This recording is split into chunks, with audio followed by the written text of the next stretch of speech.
Hitler ने जब Germany से यहूदियों को निकाला तो उस वक्त यहूदियों की कंडीशन क्या थी, उनकी हालत क्या थी। आपके सामने ये उस वक्त की तस्वीर है, आप बखूबी देख सकते हैं।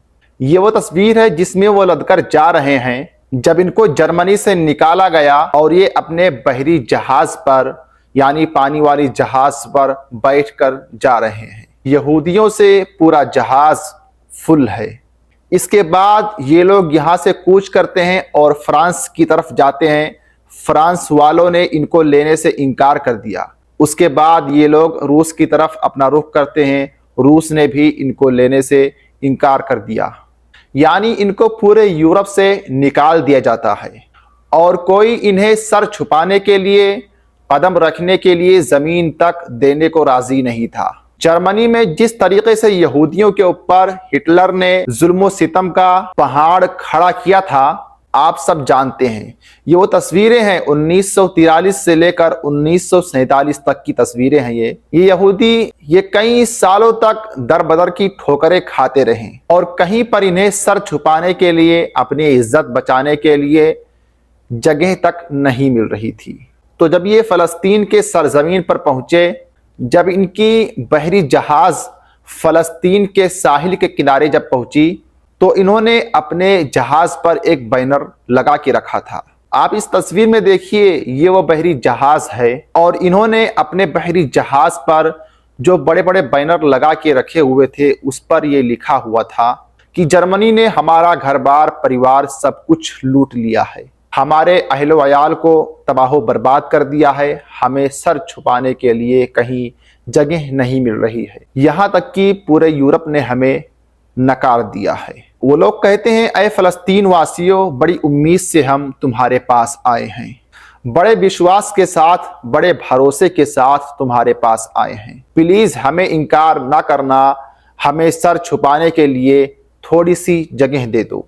ये वो सरजमीन थी जो फलस्तीनियों की थी, जहां पर फलस्तीन वासियों ने अपनी जमीन दिए, मकान दिए, सर छुपाने के लिए छतें तक दी, इनके बच्चों के खाने पीने के लिए इंतजाम किया, इनके बच्चों की पढ़ाई लिखाई के लिए इंतजाम किया। ये वही फलस्तीन की सरजमीन है जहां पर इनको बसाया जाता है, रिहाइश के लिए मकान दिए जाते हैं, जगह दिया जाता है।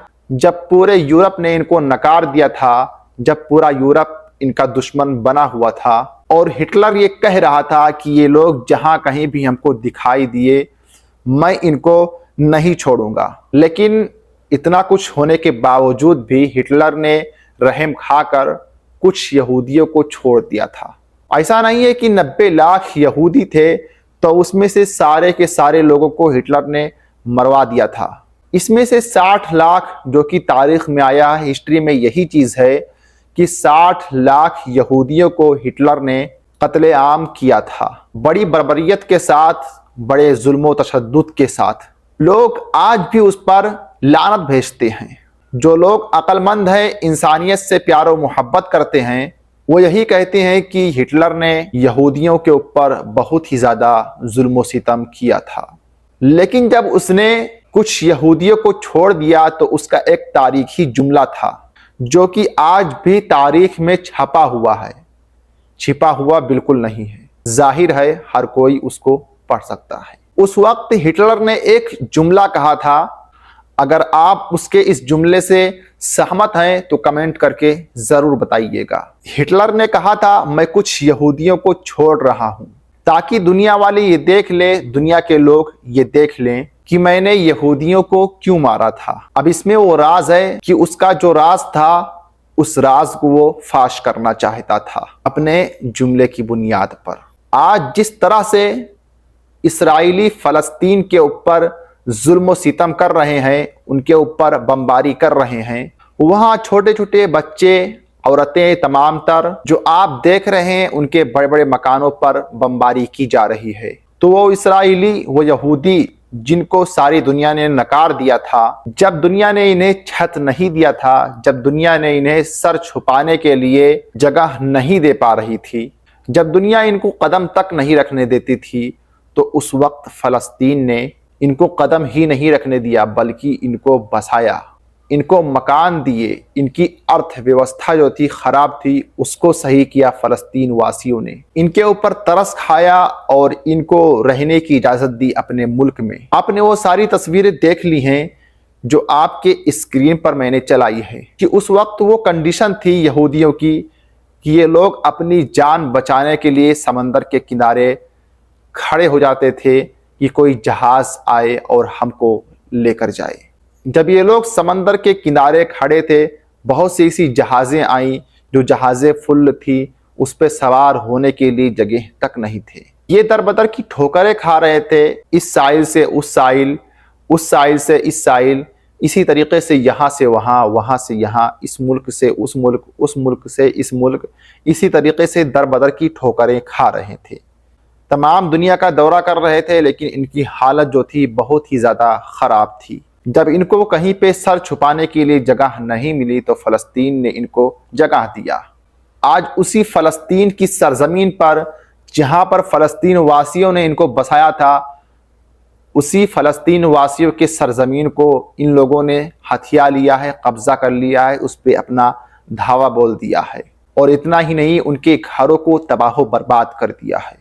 उन फ़लस्तीनियों के जिन्होंने अपने घर दिए, अपनी ज़मीनें तक दे दी, आज उन्हीं का खून बहाया जा रहा है। आज उन्हीं फ़लस्तीन वासियों के बच्चों को उन्हीं के कब्रों के नीचे दबाया जा रहा है। उनके मकानों को तहस नहस किया जा रहा है। फ़लस्तीन वासियों ने जो इन यहूदियों को उस वक्त पनाह दिया था, उनकी तमाम तर मदद की थी, उसका सीला क्या मिला? कुछ नहीं मिला, सिर्फ और सिर्फ बर्बादी मिली। हालांकि कहते हैं कि नेकी कर दरिया में डाल, लेकिन हमारे बुजुर्गों ने यह भी कहा है कि अगर कोई शख्स बुरा है तो उसके साथ में अच्छाई ना कर, क्योंकि तूने किसी बुरे शख्स के साथ में अगर नेकी की, उसके साथ में अच्छाई किया, तो तूने ऐसा किया कि किसी नेक आदमी के साथ तूने बुराई की हो।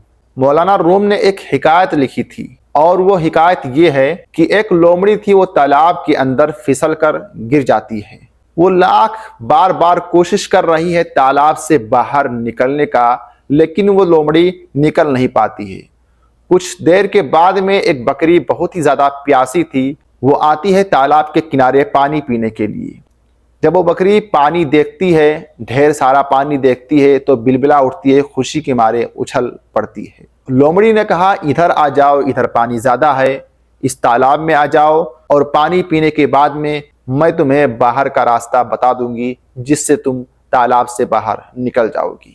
बकरी उसके बहकावे में आ जाती है और तालाब के अंदर छलांग लगा देती है। पानी तो उस बकरी ने पी लिया, लेकिन पानी पीने के बाद में जब उसने पानी पी लिया, उसकी प्यास बुझ गई, तब जाके उसका दिमाग काम करना शुरू किया और वो बकरी सोच में पड़ जाती है कि अब मैं यहाँ से निकलूं तो कैसे निकलूं।